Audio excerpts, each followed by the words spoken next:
영제 쳔버 저도 님이 장존을 몸 쳔버가 갸다 바거 다른 엄참도 셔머도 돈바트지 장나 기숑서 오늘 저로 저기 정금서 저거 뒤집션도 일라 주메 번조자라 소란데 공개 또반보를 신기로. The profound and subtle Dharma is rarely encountered in eons. Now we hear and follow it. May we realize the Tathagata's meaning. In order to liberate all sentient beings, let us all give rise to the unsurpassed bodhicitta. Next, we will continue teaching the Udana Sutra. The Udana Sutra has 33 chapters in total. The first chapter discusses impermanence. This chapter on impermanence is very important.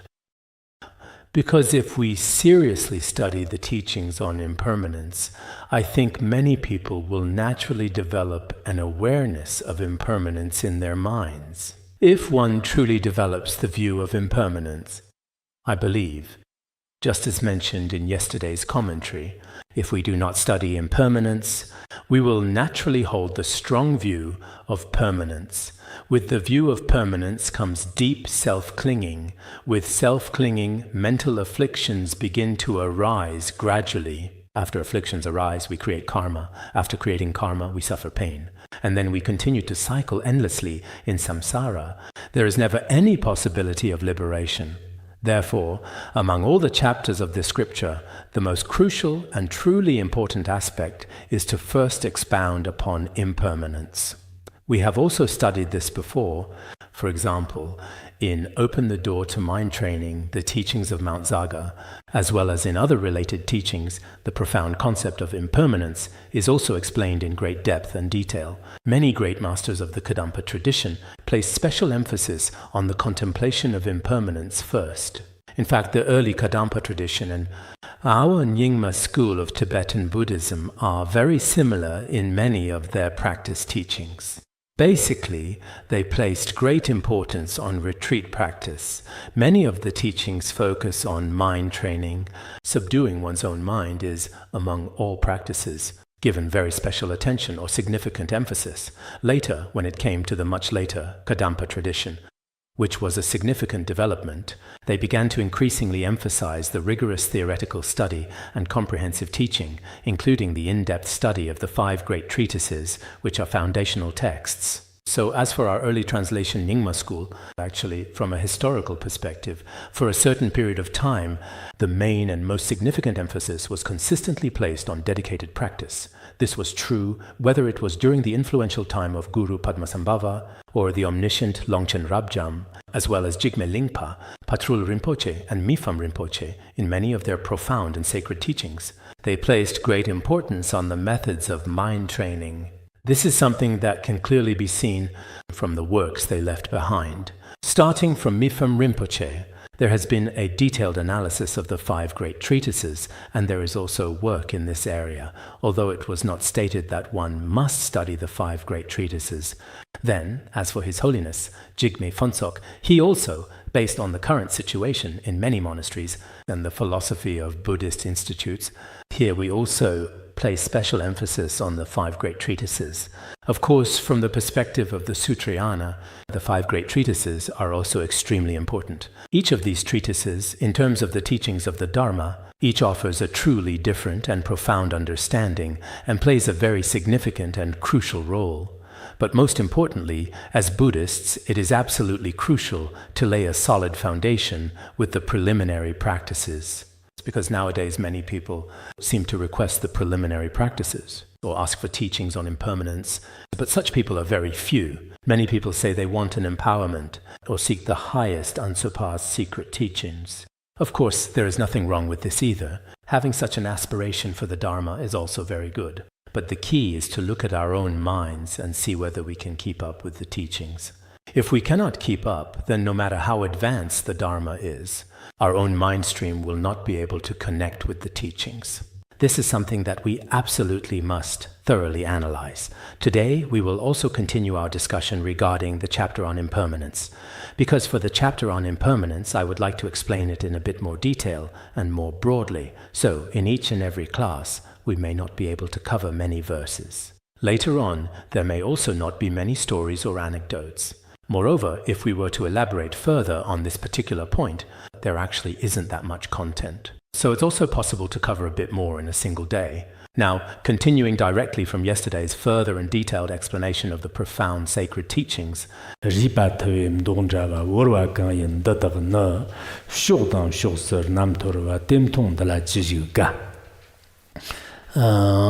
bones as grey as doves, scattered everywhere after being carelessly discarded in all directions and places. Seeing this grim sight, what joy could possibly arise? The literal meaning here is, the bones left after a person dies are called remains, or skeletal remains. The bones of living people are simply called bones. So these human remains, the old bones left behind after death, are greyish-white in colour, closely resembling the colour of a gentle dove. Dove grey isn't completely white. It's slightly a bit of an unattractive, somewhat bluish-white colour. It looks rather and quite, when we look at human bones after death, or the bones of other animals too, after some time has passed, the overall dull colour of these old bones doesn't look very appealing at all, because a dove's colour is also not completely white. It has that kind of bone colour. So these human bones, in the end, after a person tragically dies, are simply discarded and cast aside. After being discarded, they then scatter all around, spreading into various different places and diverse locations. For example, in a typical charnel ground, the complete human skeleton, which was originally assembled together, eventually starts to scatter slowly in all different directions. When alive, bones and flesh are joined. After death, each part is dispersed. Isn't this also mentioned in the Bodhicariyavatara? When a person is alive, bones and flesh are all connected. After death, each part is scattered.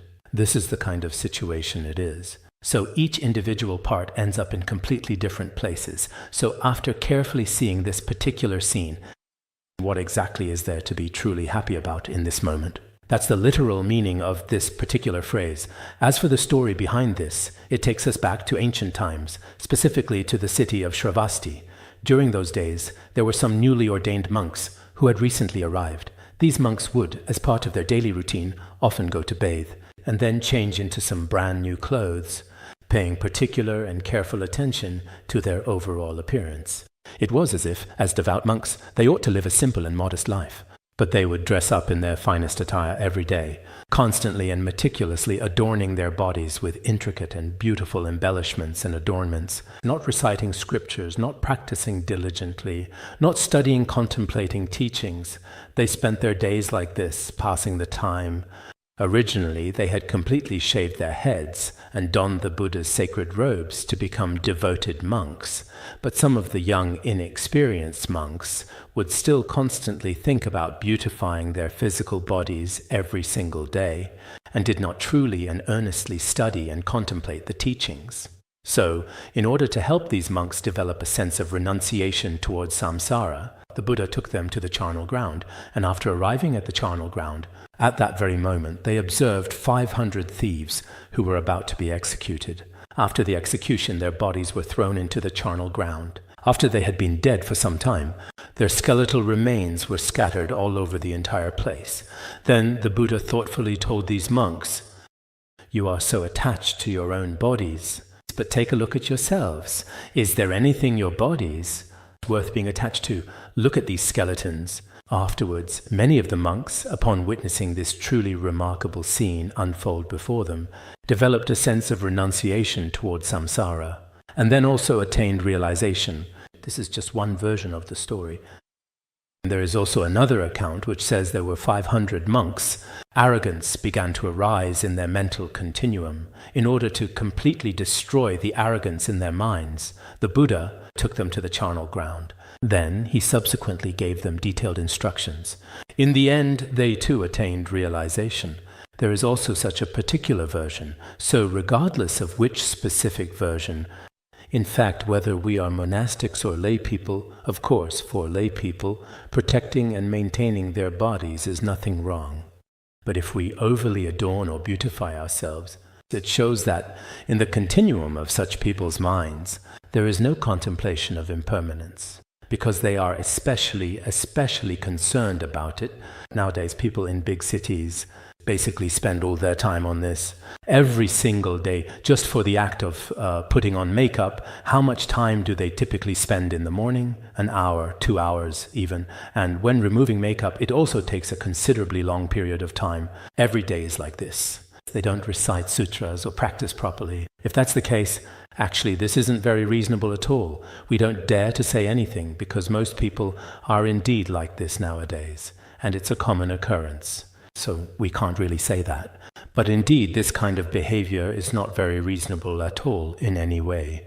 Also, in some other Buddhist scriptures, it is said that a devoted bhikshu went to the charnel ground, and on the long way to the charnel ground he passed through a green field. He stepped into the rice field in the fertile farmland. I'm not entirely sure. It should be somewhere in India. In the verses of our Entering the Middle Way, it says, but when Master Fazoon translated it, he used my, wheat. Actually, in India, logically speaking. So, then there should indeed be both wheat and barley, correct? So when this bhikshu was crossing the field, he stepped into the farmland. Then the farmer was very unhappy and promptly stopped the bhikshu. The bhikshu said, I have an urgent matter. I truly need to go to court. He sincerely hoped the farmer would understand. Then the farmer also followed the bhikshu. He wondered what kind of lawsuit he was going to file. A bhikshu going to court, he was very curious. Then they arrived together at the charnel ground. Then he asked, what kind of lawsuit are you filing? He said, I am carefully and meticulously preparing to use these various birds and beasts as crucial witnesses. I am going to put my very own mind on trial. Because my mind is really disobedient, it thinks everything is permanent and pure. Then, after he arrived at the charnel ground, he began to use those ashen-white skeletons as the object of his contemplation and started practicing the impurity meditation. Because those beasts often fed on the corpses, perhaps they could effectively serve as something akin to notaries, utilizing them as reliable and impartial witnesses in this particular way. Following that, the farmer also genuinely felt that what he said made a lot of sense. So he meditated together with the bhikshu. Later, both of them attained realization. So when the Buddha learned about this, he also began to recite this profound and meaningful verse. This particular verse, in fact, directly refers to the previously mentioned skeletons, and its primary purpose is to powerfully counteract people's pervasive and deeply ingrained overall attachment, which often hinders spiritual progress and understanding, especially the attachment to flesh and blood. It is specifically meant to counteract 4 types of attachment. Here, as for the dove-gray color, in particular, its ashen white hue is specifically meant to counteract any deep-seated attachment to vibrant color. This is because we tend to think the living body looks inherently beautiful and appealing, but when it inevitably transforms into mere gray bones, a stark and undeniable reality, it truly feels like it is no longer clean or desirable. It seems that when it's discarded, it counteracts the attachment to enjoyment itself. We tend to think the physical body, whether it's our own or someone else's, can be truly enjoyed, that it is a kind of profound sensual pleasure. Earlier, it was about effectively counteracting attachment to physical touch. The second important point is to counteract attachment to visual color. The third crucial aspect is to counteract attachment to worldly enjoyment. The fourth, bones scattered everywhere, mainly counteracts our attachment to form, because usually when we look at the body, we tend to identify with it. We think, oh, it looks really nice. It's neither excessively fat nor overly thin, appearing very slender, remarkably dignified, and so forth. However, if all your skeletal structures were to be scattered all over the place, then there would be nothing beautiful about it. So this is to counteract such scatteredness. So through the above, after counteracting these 4 types of attachment, generally, we do not have any particular attachment to our own physical body either. There is absolutely nothing that we especially cling to or hold on to. Specifically, as I clearly perceive it, in the desolate charnel grounds of Larung, this profound verse should indeed be present. I saw this verse online, and basically the first part is the same. At the time, it was said to be from the Vinaya, right? It seems that in some Chinese versions, the beginning part, bones as pale as doves, scattered in all directions. These parts are the same. The latter part seems to go dense and piled up. It's said that this is mentioned in the Vinaya Vibhanga. It should be the one that Tenzin Rinpoche and others recite. I've only seen the Chinese version online. The Tibetan version should probably be the same. When you get the chance, take a moment to consider, if you visit the charnel grounds at Larung, this verse should be there. When we usually study the Vinaya, this is included in the Vinaya Sutra. As a dedicated bhikshu and as a monastic practitioner, one should often go to the charnel ground and deeply contemplate the profound nature of impermanence. Actually, at the Larung charnel ground, there are a great many people who go to see it every day. But as I have personally observed before, most of them unfortunately don't have a true sense of impermanence. They just take photos, but honestly, there's nothing beautiful to photograph. If you take photos, corpses are the ugliest thing to capture. There's really nothing worth photographing. The vultures aren't worth photographing either. But honestly, sometimes we worldly people are like this.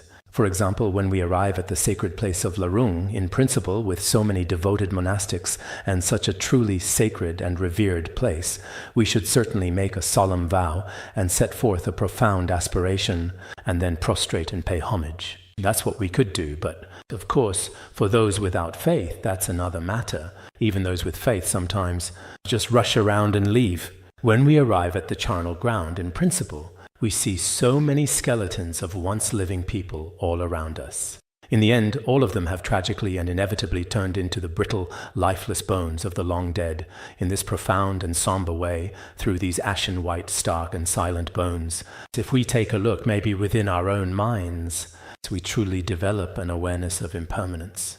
In the past, some of us especially liked to dress up our bodies and paid a lot of attention to it. If that's the case, in the end, a genuine sense of renunciation will arise in our own minds. Otherwise, sometimes nowadays, we can also see it online. Generally, lay people might use some kind of beauty app or filter. I'm not very good at it, not really sure about it. But after they take photos and use beauty filters, they post them online. For lay people, if they do this, there's absolutely nothing wrong with it. But if monastics do this all day long, from the perspective of us monastics, there's truly nothing very attractive about it at all. On the contrary, it just makes people think, oh, how pitiful. This particular individual definitely does not take spiritual practice seriously at all. This includes some nuns and some monks who are constantly appearing in photographs every single day, sometimes carefully covering their heads with something beautiful, showing only their eyes, exactly like that. Some young monastics even live stream very frequently online, thinking their personal homes are especially clean and nice, but it just looks like they're showing off. But in reality, a true monastic should inspire others to develop some sense of renunciation towards samsara. If you can create such a cause and condition, maybe that's very good. Occasionally, when you're in a good mood, it's fine to show a little, but if it's frequent. Nowadays, as for worldly people, many young people often do this behavior online, and as a direct result, they usually get some clicks. With this, they now have some independent income of their own and some ways to make money within this area. Everyone is aware of this situation now, but as a monastic individual, there's no need to rely on these things for your livelihood. Moreover, you might think this looks very good, but whether it's other monastics or other monastics online or lay people watching, they may not necessarily envy it, because no matter what, many of us who are ordained now are here to serve. Mainly focus on conduct of individual liberation, which is highly valued. So in Mahayana tradition, among monastic precepts and practices, as long as it benefits sentient beings, it is acceptable. This is what is commonly called a Mahayana monastic. But as for how many people can truly accept this, it's hard to say. So for a true practitioner, however, one really shouldn't treat their own physical body like non-Buddhists typically do, constantly tormenting, berating, or abandoning it. The Buddha did not permit this either. Some precepts also frequently prohibit such behavior, but as a truly modern and contemplative monastic, one should also deeply reflect upon one's own actions and their profound implications. Otherwise, no matter what, because nowadays many people, as soon as they find even the slightest fault in Buddhism, they start to exaggerate and embellish it, and take great delight in doing so. This is also a trend in public opinion. Of course, not everyone is like this, but it is indeed a trend in public opinion. There are all kinds of complex situations behind this, which many of us may not necessarily fully understand. Originally, it is simply just one single person, and that's it. For example, whether he breaks the precepts, anything he does that is not in accordance with the Dharma, this is a personal matter. It shouldn't be that for all of Buddhism, everyone has to take the blame for it. Otherwise, in our world, if just one person within a group makes a mistake and the entire organization has to bear all the blame, then just look at how many organizations across the world would be affected. Everyone is indeed very clear about this. We ourselves are also sometimes prone to developing incorrect or mistaken views, which can significantly impact our understanding and actions. Some people are very easily led to wrong views, so in this particular regard, I think it's sometimes truly worth reflecting upon this matter deeply and thoughtfully.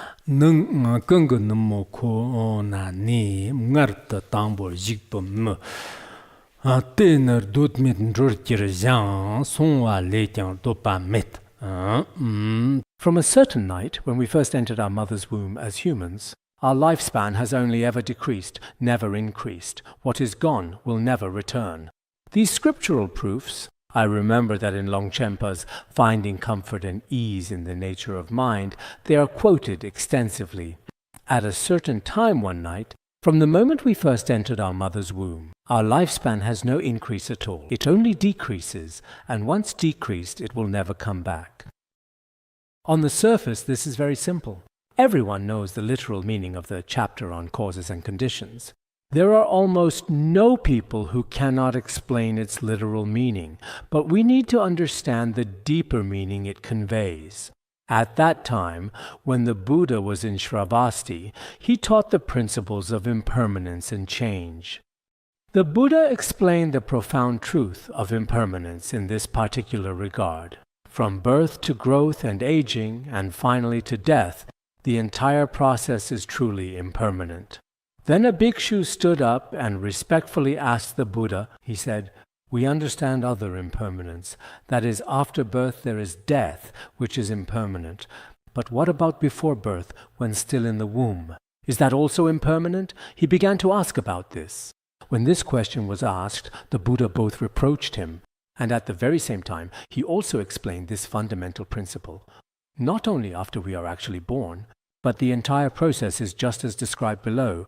Every stage of life is impermanent. But in fact, as soon as one enters the womb, actually, moment by moment, everything in existence is impermanent. So there is absolutely nothing that is truly permanent at all. Because we also know, on the one hand, many fetuses, even during the 9 months, some experience impermanence in between.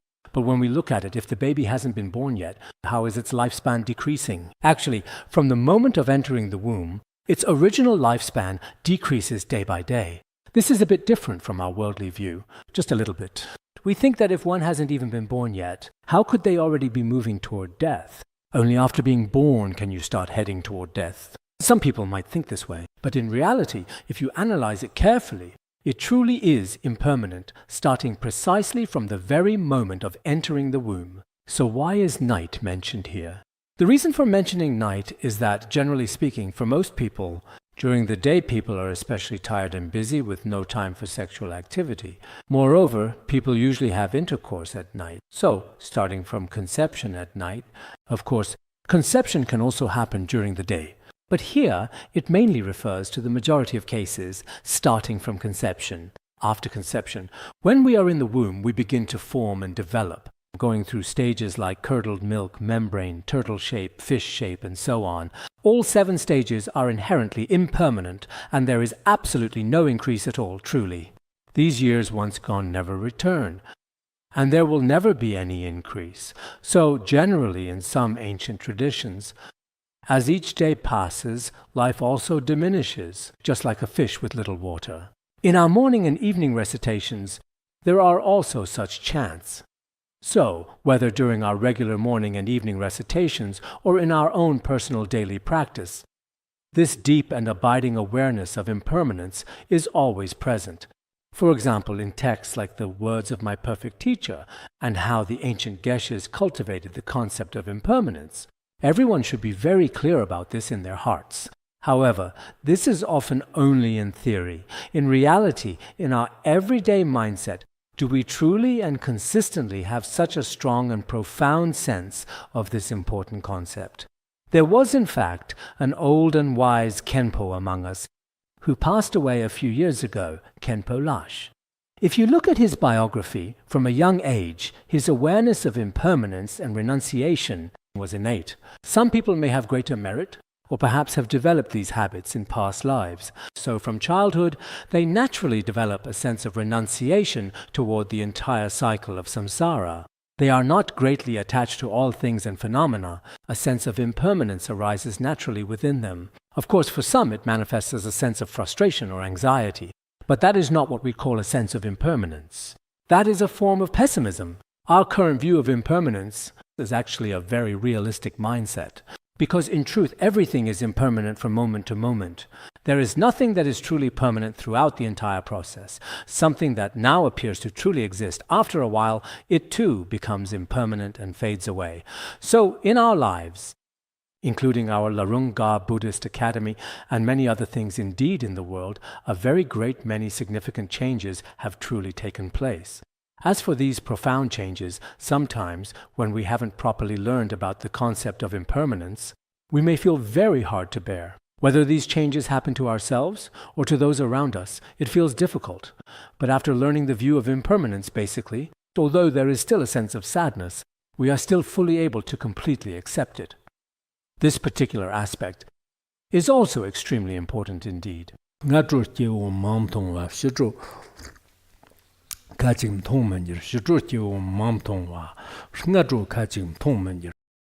These scriptural proofs are all very well known. We are all especially familiar with them, aren't we? Everyone should know this. In the morning you see many people, but by evening you may not see them again. In the evening you will see a variety of people, but by the very next morning you may perhaps not see them again at all. When I was translating this time, compared to the translations in words of my perfect teacher and finding comfort and ease in the nature of mind, it's not exactly the same.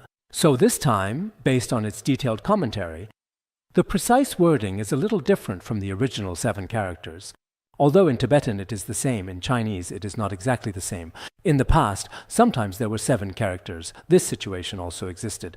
So this time, I translated it in a different style. Previous translators also had this habit. So everyone clearly knows the meaning of this particular phrase. In the early morning hours, you might typically see a great many people, but then something happens, and by the very afternoon they are gone, in the afternoon.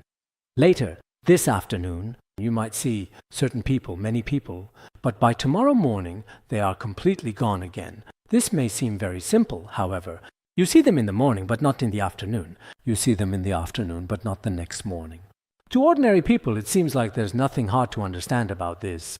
Indeed, some people might think this way. But here still, for example, as explained in the commentary, the first 2 lines of this particular text mainly refer to the concepts of attachment and clinging.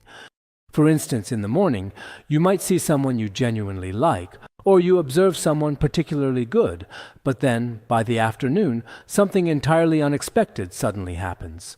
Especially nowadays, for example, a traffic accident, or all kinds of devastating disasters like widespread floods or destructive fires, various calamitous events including wars and so on. Then, the latter 2 lines mainly refer to some merchants. For example, everything is fine this afternoon, but because of business, they have to go out for something, and by tomorrow, suddenly they're gone. They might tragically die somewhere at night, situations as perilous as this.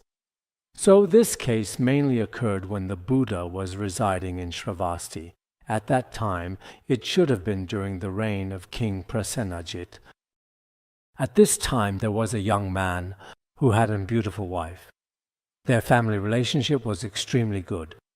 It seems that this man, her husband, went out.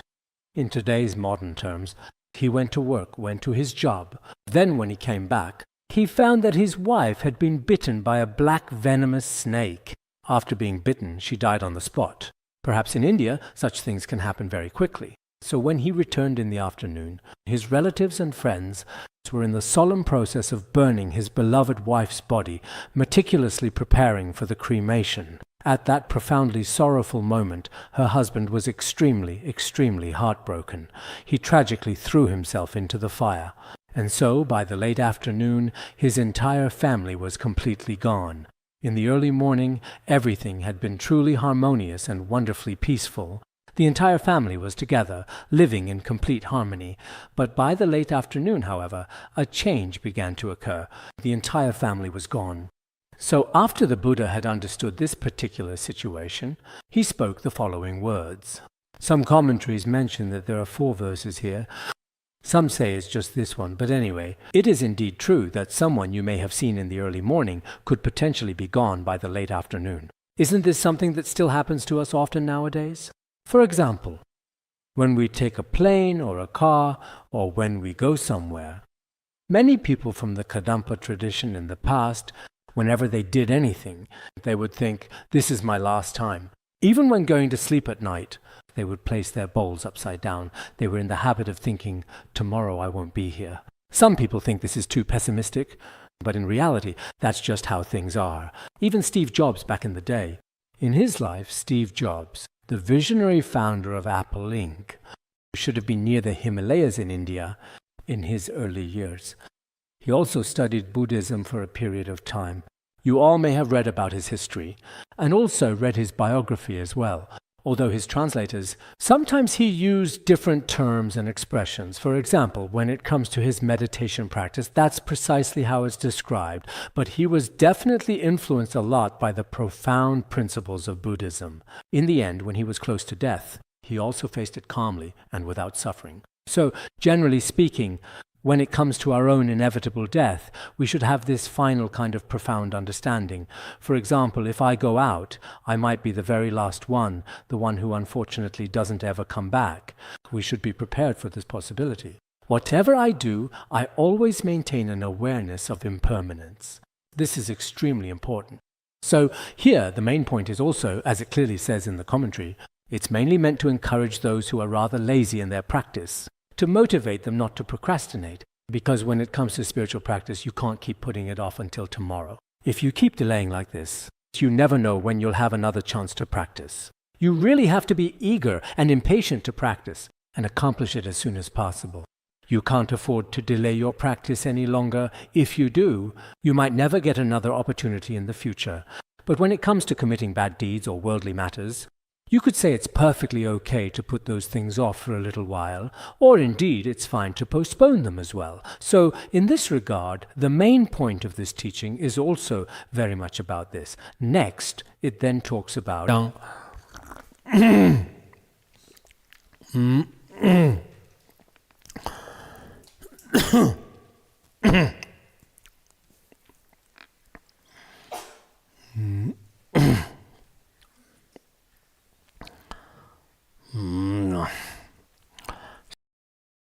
Jeba vadmit mambo tang tarla wapa chivern chenger na tela mando junji de sombi dang tu chiji yoda.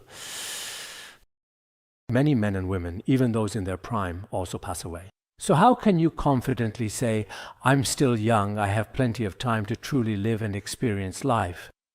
As we have previously mentioned, the precise timing of death is inherently uncertain and unpredictable. It could be in the morning or it could be at night. It could be in the morning or it could be in the afternoon. Now the main point here is really about our age. Men, women, young and old alike. People of all different ages will eventually and inevitably die.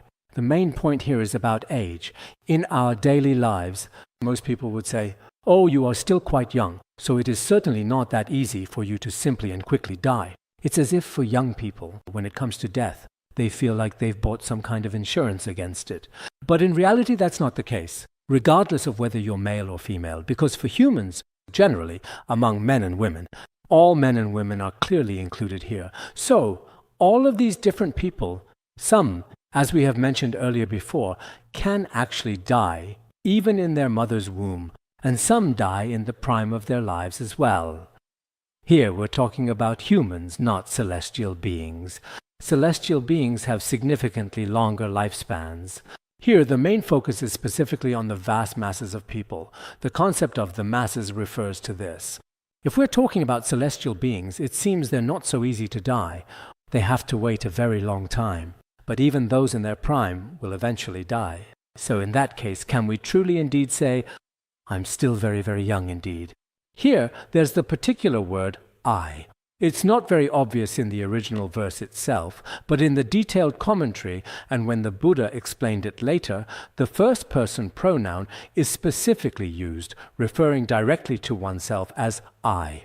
When you see all the men and all the women in the outside world, including those in their prime, all will die, then what certainty do you have? To say, oh, I definitely won't die, I'm young. I will live here for a very, very long time. What certainty do you have? There is absolutely no certainty at all in life. This is something that everyone should really know well. However, in our busy daily lives, when we look at people in the world, including some businessmen, and even some practitioners, it seems that in their words and actions, you can basically tell that they don't really have an understanding of impermanence.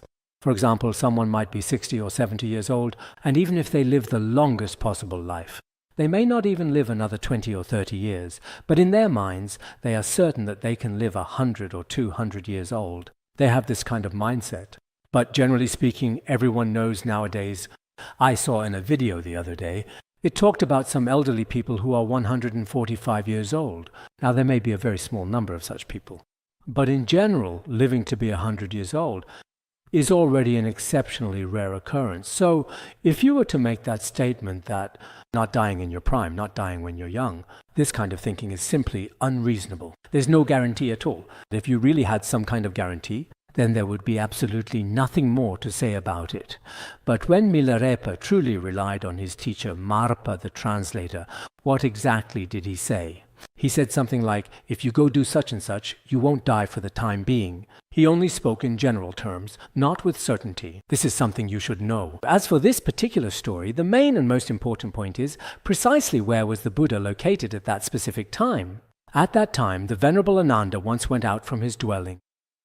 And when he stepped outside, he observed some young people in the vicinity who were singing, dancing, and engaging in various forms of merrymaking. After witnessing this, he felt a profound sense of affirmation. Yes, he thought it was truly wonderful. Then, when he returned from his customary alms round, it tragically seemed that those young people had already died. In the past, because going into the city for alms took only a short time, when he first left them, they were all singing, dancing, full of vibrant life, but by the time he finally came back, they were already completely dead. After returning in shock, he told the Buddha, "Oh, impermanence is truly rare and remarkable. I just saw someone singing and dancing, but when I came back, he had died. Impermanence, how rare and extraordinary it is." But the Buddha said, "This is not really that rare. I have seen something even more remarkable. Once, when I went out for alms, as I was leaving, there was someone singing and dancing. When I came back, he was still singing and dancing. So I found this truly remarkable. To us ordinary people, what the Buddha saw doesn't seem all that rare. It's normal. Someone was dancing when you left, and still dancing when you came back. But what did the Buddha actually mean? He meant that people in this world lack an awareness of impermanence. So when they leave, they're singing and dancing, and when they return, they still don't contemplate impermanence. They're still singing and dancing. So this is even more remarkable. Sometimes the Buddha's wisdom is truly subtle and profound. To us, it might seem like, for example, when we go out, we're also dancing the Vajra dance, and when we come back, they are still dancing, still doing the Vajra dance even then. But in the eyes of the Buddha, wow, everything is impermanent. After so long, you have interest to dance. Everything is impermanent. How can you be like this? The main point of this verse is, it was spoken based on this kind of dependent origination. That's how it was said. So we often say, on the road to the Yellow Springs, there is no distinction between young and old. This particular kind of saying is quite similar in its essence. So here, among these many individuals, all of them will inevitably meet their demise in this manner, just as described. But nowadays, whether it's the direction of the media or the direction of public opinion, especially in recent times, probably in the past 20 or 30 years, everyone, whether domestic or foreign, thinks that being young is the best. This includes various things people do to their faces. In the media and in any kind of public opinion, they often say, if you take this particular medicine, you won't get old, you'll stay young. Actually, this is a very strange public opinion. Why is that? Our entire lifespan and our physical body must inherently follow the fundamental laws of nature. If you follow the laws of nature, no one can truly stay young forever. No matter what you do, even including the concept of the ancient so-called Taoist elixirs of immortality back in those times, no matter how much you search for it in this world, the image of never aging simply doesn't exist. If you notice even a few wrinkles on your face, or see some signs of aging, it feels especially painful. But actually, there's no need for this at all. Logically speaking, every stage of a person's life has its own unique charm. For example, youth has its own unique and distinctive characteristics. Adulthood has its own characteristics as well.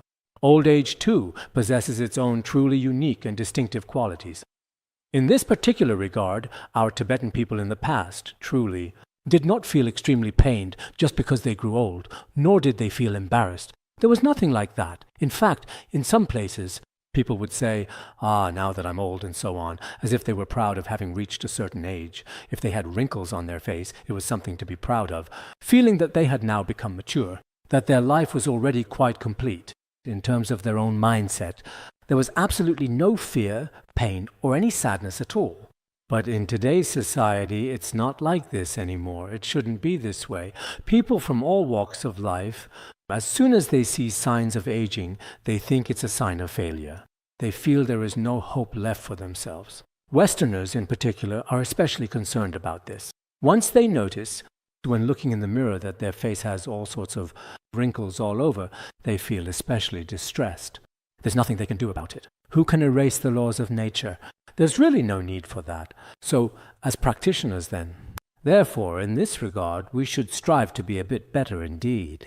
But no matter what the circumstances, in this ever-changing world, having a fundamental understanding of the concept of impermanence is very necessary and incredibly beneficial. Sometimes when impermanence really appears, there's nothing we can do about it either.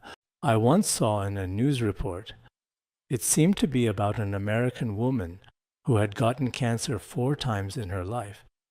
But she was very strong and somehow always managed to get through it each time successfully. Once when she was staying at home, because there are no truly strict gun laws in the United States, virtually everyone can easily play with firearms. At that time, while her next-door neighbor was carelessly playing with a loaded gun, a stray bullet tragically came through the window and instantly killed her. So sometimes impermanence really is quite no matter what, especially rare and quite unpredictable indeed. I once read Master Tangshu's famous work, Recollections of Shadows and Dust, before. In Recollections of Shadows and Dust, there was an incident, but just now I hurriedly tried to find it and couldn't find it, but there should have been one similar story before. There was a person who, while preparing for his wedding ceremony, suddenly died on the way there. We also had a similar case in Sirta before. Before reaching Sirta County Town, a close relative of one of our prominent leaders was supposed to get married the very next day. He himself was said to be very happy about it. Everything had already been meticulously prepared in every conceivable aspect. In the afternoon, he had some, wedding invitations, right? Those invitation cards. He was preparing a few to deliver to Huoxi. On his way back home, he suddenly had a very serious car accident. It happened just a little below the technical school there. Isn't there a pile of mani stones by the side? There used to be. It seems that now the mani stones and prayer flags by the roadside have all been cleared away. So it's not clear whether they're still there or not. But at that time, for example, if you were planning to get married tomorrow and then died today or even died on the spot, there were many such sudden deaths. We say you're in your prime, you're young, so you won't die. I'm young, I truly believe I won't die. If you are young, you also won't die, but that's just what people often say, you know. In reality, there's no guarantee at all. Actually, every single sentence here is truly the language of the Buddha and inherently carries very profound meaning. Kajik ngardan chivaran yer, devjin kajik zibi sara, devjin kajik Kuksam la devjin kajik yongjig na lala gandang lala jun lala tarla wap me rimji rapta runjirte driver min bar tonjir jin. As for what he says next, people of all different ages will eventually die. You absolutely cannot think that for a single moment most of us, or that young people won't die. In the past, His Holiness Jigme Pansok also once in the Great Assembly Hall mentioned this during a teaching. Now, some people say that among the bodies being transferred for the after-death rituals at Larong, these are all elderly people, so it's nothing to worry about. His Holiness said that when we elderly people hear this, it feels quite heartbreaking, as if the lives of us elderly people are worthless. Young people shouldn't die, otherwise it's such a pity. These are just old people. Look, their hair is all white. If they die, so be it. It's as if, in the whole of society, they've been completely abandoned. You all shouldn't say in the future that it's okay for elderly people to die. Sometimes people say this, half jokingly, half seriously. They've actually quite said this sentence. So in this world, some people die in the womb, some die right after birth, some die while still crawling around, some die while running around freely among the elderly, the young, and those in their prime years of life. People pass away one after another like ripe fruit falling from a tree. Here, among us humans today, the ways people actually die are truly varied and quite unpredictable in nature. Some die in the womb itself, before even coming out of their mother's womb. Perhaps at 2 months, 3 months, or even just 1 month along in the pregnancy, they may tragically die while still in the womb. Some are almost about to be born, or having reached full term and nearing the moment of birth, they are still at risk. As it's explained in the commentary, what we now call a difficult labor, right? They typically die when the fetus is about to be born.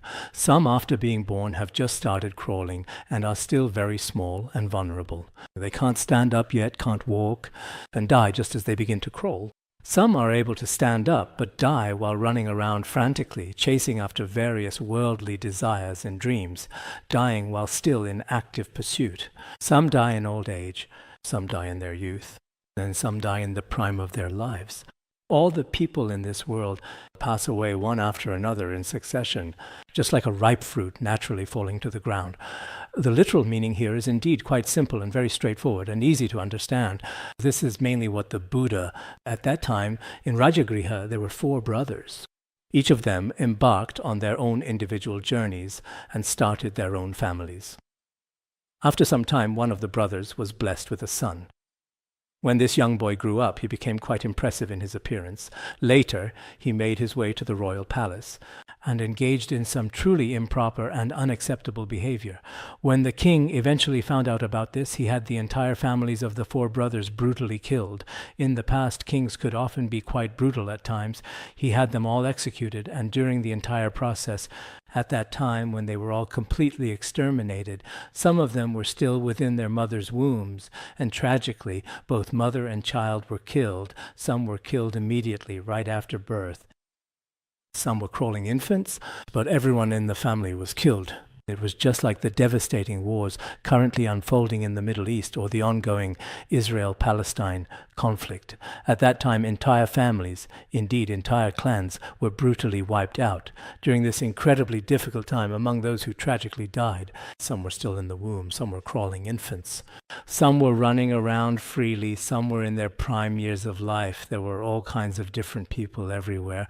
So there was absolutely no fixed age range at all. At that time, some of them were pregnant women.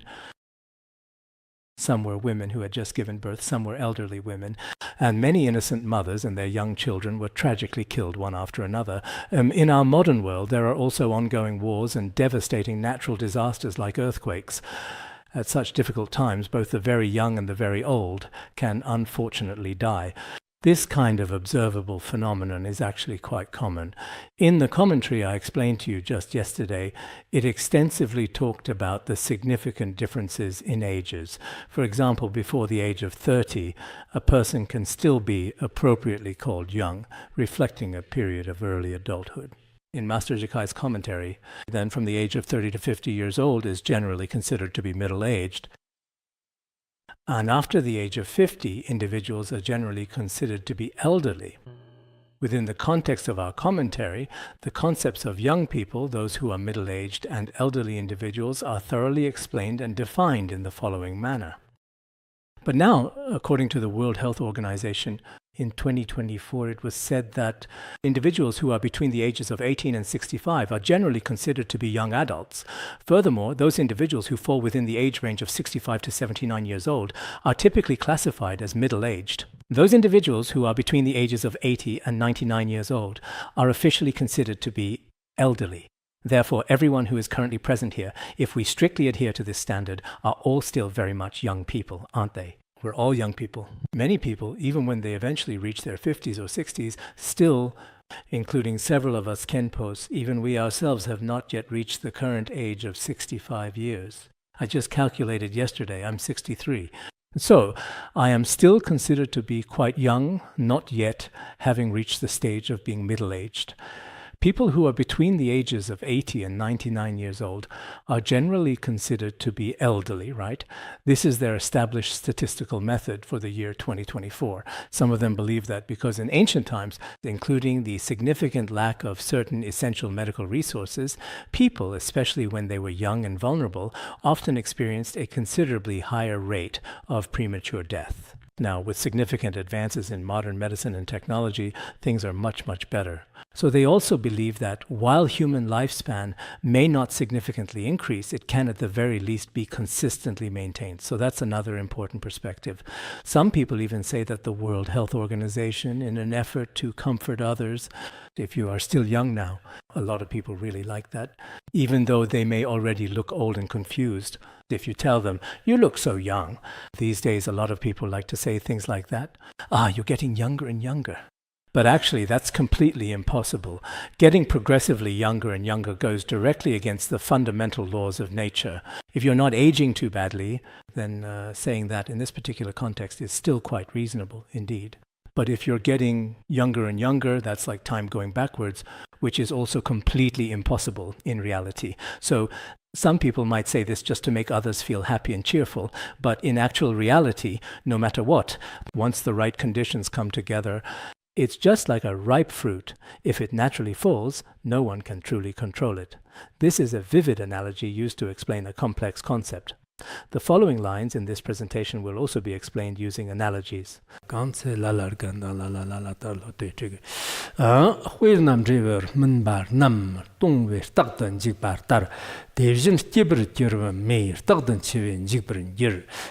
When I translated this verse, it was a little bit hard to understand, so I referred to some other sources. For example, a ripe fruit inevitably fears falling. It's the same for all living beings. They are always afraid of death's inevitable arrival. Literally speaking, indeed. For example, in the end, people are just like ripe melons falling to the ground. Ultimately, everyone will eventually pass away, one after another. Just like a perfectly ripe fruit, it will naturally fall to the ground, but it still feels a profound sense of fear. I'll talk more about this fear. It is inherently afraid of falling to the ground. A perfectly ripe fruit is naturally afraid of falling to the ground. In the same way, life, all of us human beings are born into this world. And after birth, our lives are just like this too. We are often deeply afraid of death, but being afraid is entirely useless. Death is an inevitable part of life. Death will definitely and indeed come. That's essentially the literal meaning. Our commentaries also more or less explain it in this manner. The idea is that this ripe fruit, it's as if it also feels a kind of fear, something quite similar in nature. It's not truly afraid, though, for example, our common apples and pears we know so well. When autumn comes, they naturally fall from the tree. But it's as if the apple is very much afraid. However, being truly afraid is utterly useless. It will most definitely fall to the ground. The commentary says that these are the words of the naked ascetics. They believe that plants have life, so they think fruits are very afraid because they're about to die. But dying is also useless, because they acknowledge that plants are indeed living beings. Even if you are truly afraid, it is ultimately useless. The ripe fruit will still inevitably fall to the ground. So, as human beings living in this vast and intricate world, life is precisely the same way. That's why, on one particular occasion, the Buddha also led his followers to the verdant forest. He observed that amidst the incredibly lush, vibrantly green trees, abundant fruits were on the verge of falling. At that moment, the Buddha told the monks, "All phenomena are impermanent and unstable." It's exactly the same, and so on. So this particular verse was indeed spoken. There is such an explanation. I also saw another commentary in another quite different commentary. There is a different story used to explain this verse. This concept might be easier to understand. There once was a caretaker of a flourishing orchard, which was essentially a beautiful garden filled with diverse fruit trees. He was called the diligent orchard keeper, the man who watched over and maintained this expansive garden. At that time, many ripe fruits would consistently fall every time. But on one specific occasion, the king gave him an order that these perfectly ripe fruits should not be allowed to fall down. Sometimes these kings can be quite capricious. I don't know why he said that. He explicitly stated that they must not be allowed to fall. The caretaker was utterly speechless at that moment. He thought to himself, considering that if the fruits were indeed to fall, this king, known for his cruel, would undoubtedly take his life. But there was nothing he could do. In the end, all the fruits still fell to the ground one after another. Later, he really had no other choice. He eventually went to Shakyamuni Buddha and became a monk. But after ordaining, because he became a monk out of fear, his motivation was not very pure. As a result, his practice was not very good. He was constantly distracted every single day. Some monastics, it is also stated like this in the Vinaya, if their sorrow and fear have not been cleared, they cannot be accepted as monks. But the Buddha definitely knew this at the time, yet he still allowed him to become a monk. After ordaining, he was not diligent. Later, the Buddha rebuked him, saying he needed to be diligent. Otherwise, when impermanence arrives, and then he began to recite this particular verse. So, from this perspective, because it explicitly states here that even though one might be feeling a profound sense of fear, it will still fall completely away. So it's better to talk about it from the case of a person. Otherwise, as in the earlier statement of the naked ascetic, it could also be truly said that plants do indeed have life, and that would be perfectly acceptable too. Or just as the Master Jikai said, it has a kind of similar fear. Fruits do not actually have any real fear, but no matter how truly afraid you are, there's absolutely nothing you can do about it. In fact, it's the same. Nowadays, all of us are very afraid of death, but being afraid is useless. Eventually, you will definitely die. No matter how scared you are, there's nothing you can do.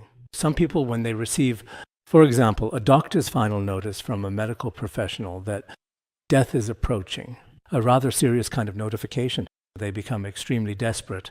But I think many of us, those who have studied the contemplation of impermanence, seem to effectively handle this particular aspect quite well. Basically, there is hardly any sense of fear. I know that I will die. The doctor says I'm about to die. Well, if I die, I find it quite interesting. When I die, I want to pray to my guru. I truly want to do this and that. Indeed, we often see that many people, in fact, after studying impermanence, are doing very well.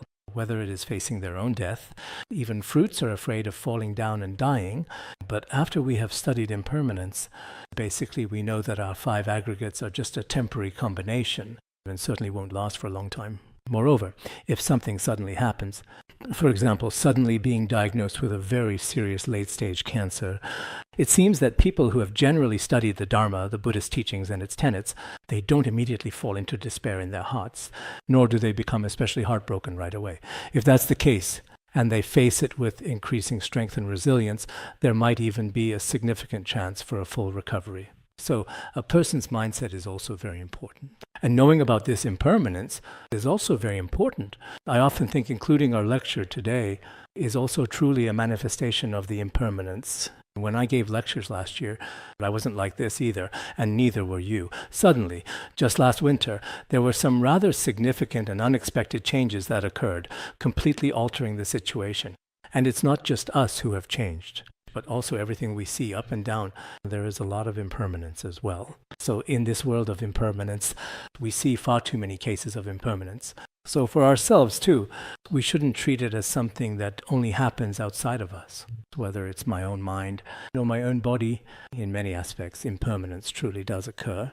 At such times, we may find ourselves in a world of impermanence, facing the reality of impermanence, and we also have our own ways of dealing with impermanence.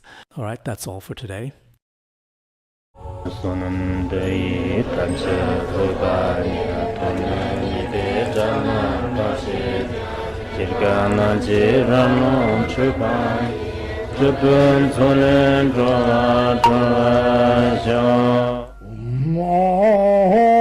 Bandara Badna Asadorda Bandara Badna Asada Bandara Badna Asadorda